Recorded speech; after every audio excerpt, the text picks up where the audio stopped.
दान से तात्पर्य है अपनों को, अपने लोगों को दान करना। दान के विषय का बड़ा महत्व।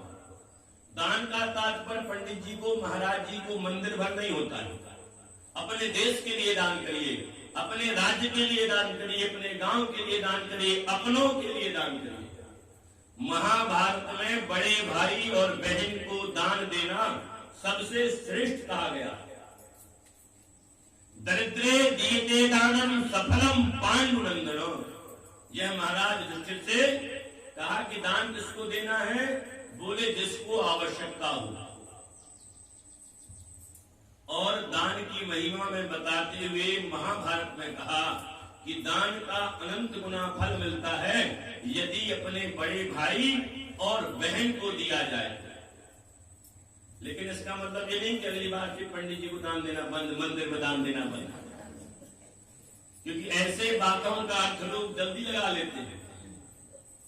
क्यों ऐसा कहा कि लोग ये कहते पाए जाते हैं आज कि भाई को नहीं दूंगा चाहे शत्रु को दे दूंगा। बिल्कुल ऐसे ही शब्द रहते हैं लोगों के कि भाई को नहीं दूंगा चाहे शत्रु को दे दूंगा। खेत बेच रहे हो आप, आपका भाई दूसरे से ज्यादा दे रहा हो तो भी आप उसे नहीं बेचते, दूसरे को बेच देते। जबकि भाई के विषय में दान का बड़ा महत्व है। तो दान समय समय पर, पर्वों पर, दीपावली का दिन जो पर्व आते हैं, पूरी दुनिया को मिठाई बांटे और मिठाई का डिब्बा भाई की ओर फेंक दें। ऐसा करने से उसका प्रायश्चित भी नहीं होता है। तो दीपावली में यदि आप लोगों को मिठाई बांटते हैं तो सबसे पहले मिठाई का डब्बा अपने बड़े भाई को दीजिए, अपनी बहन को दीजिए और फिर सब में बांटिए। तो पहला धन का उपयोग क्या है? दान।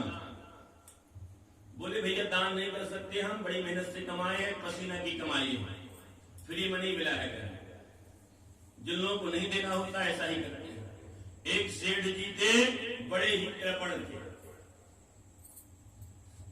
बहुत कृपण, परिवार के सब लोग उदार, लेकिन सेठ जी कभी कुछ दान नहीं करते थे। एक दिन सेठानी ने बड़ी नम्रता से कहा कि देखिए हम दोनों चौथे पन में आ गए हैं, आपने आज तक कुछ भी दान नहीं किया है। मैंने आपकी चोरी से ही सही थोड़ा बहुत दान तो कर ही लिया। जब आप घर पर नहीं थे तब मैं आए हुए अतिथि को कुछ ना कुछ दे देती थी। तो दान का पुण्य तो मिलेगा, लेकिन आपकी चोरी का प्रायश्चित भी तो करना पड़ेगा ना। आप कुछ दान कर लीजिए। एक काम करें, आज अक्षय नवमी का पर्व है, ये जो नवमी निकल गई, इस दिन किया गया दान अनंत गुना हो जाता है। तो एक काम करिए, आज कुछ दान कर लीजिए। सेठ जी ने भी विचार किया कि बहुत दिनों से यह कह रही है, यह मेरी प्रत्येक बात मानती है मेरी पत्नी, एक बात मैं भी मान लेता हूं। तो उस गृहस्थ ने कहा, सेठ ने कहा, देखो कह रही हो तो मैं मान लेता हूं, लेकिन बहुत कुछ ज्यादा दान में मत दिखा देना। 1 मुद्रा में दान कर सकता हूं, 1 रुपया दान कर सकता हूं।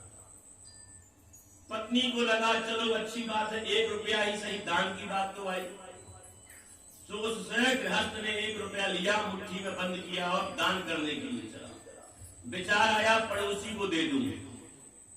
अरे पड़ोसी को क्यों दान करूं? करते करते करते उसे कोई दान के लिए पात्र ही नहीं मिला। कुछ लोग जीवन में गुरु बनाने के लिए बहुत विचार करते हैं और विचार करते करते करते उनको उनसे योग्य व्यक्ति नहीं मिलता, और ऐसा व्यक्ति सबसे बड़ा अहंकारी होता है। हमारी संस्कृति में है कि यज्ञोपवीत संस्कार के बाद गुरु का चयन कर लेना चाहिए।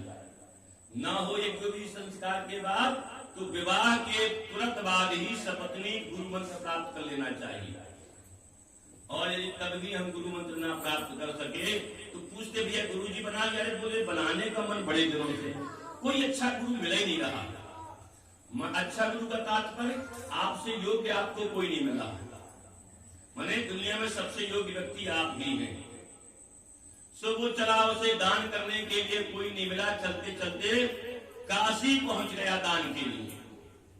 काशी तक पहुंचा और काशी में बाबा विश्वनाथ के मंदिर में पहुंचा और विचार किया कि इसी मंदिर में दान करूंगा। मंदिर में दान करने के लिए वह चला। मंदिर में दान करने पहुंचा तो देखता क्या है कि बहुत बड़ी लाइन लगी हुई है। अब पहले पहली बार दान के लिए आया था, उसे क्या मालूम कि रोज इतने लोगों की यहाँ लाइन लगी होती है दान वालों की।